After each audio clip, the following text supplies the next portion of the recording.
Nancy, give us some sage advice here. What strategies, approaches, price levels, stocks, where should people be looking right now?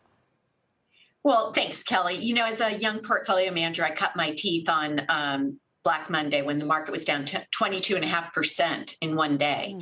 And we had a client meeting that afternoon. We'd already prepared the materials. We had to tell them their $10 million portfolio was now $8 million. They could just cross that out and make note of it. But what I learned from that is that it's rarely a good idea to bet against the U.S. stock market and the U.S. economy for a long period of time. So if you have a long-term time horizon, this is an interesting time to be looking for the kind of names that are going to thrive in a slowing economic environment. Because make no mistake, we knew we were going to slow this year. The first quarter GDP number was a bit of a surprise, but it was also largely influenced by massive imports, which goes to demand. So I think investors need to, and particularly your viewers, need to be thinking about the fact that if you're in your 401k, you've got the perfect dollar cost averaging model because you're putting money to work every 2 weeks. This is not the time to get scared out of stocks. We've already seen a pretty significant sell-off.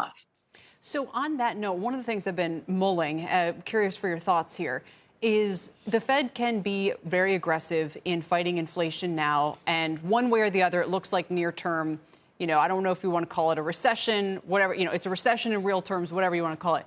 It's not great, obviously, and that's not great for capital. But if they don't act aggressively, then we risk having an inflation problem for many more years. And we know that's not necessarily great for stock returns. Or maybe it is. So can you just kind of talk through these two different outcomes and which path they may be choosing for us here?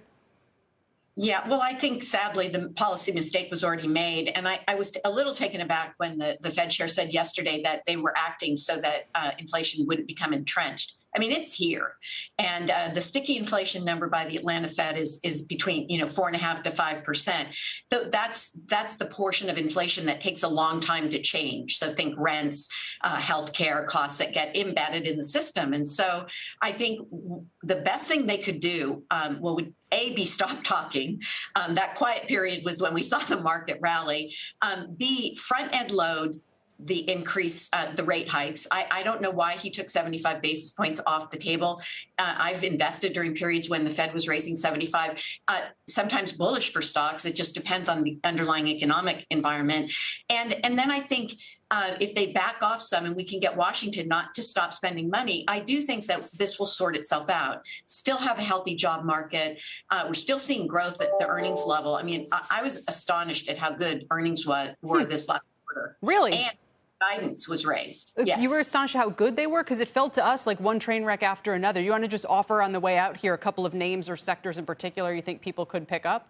Yeah, well, so in the tech space, Microsoft had an outstanding quarter. ServiceNow, both of whom are sort of part of the solution to inflation because of the improvements in productivity they produce by using their products. So both of those companies did very well. Steel Dynamics had an amazing quarter, raised the dividend 20%. Public Storage had an excellent quarter. They are now digitizing 50% of their signups. So there's a lot of good news underneath the market.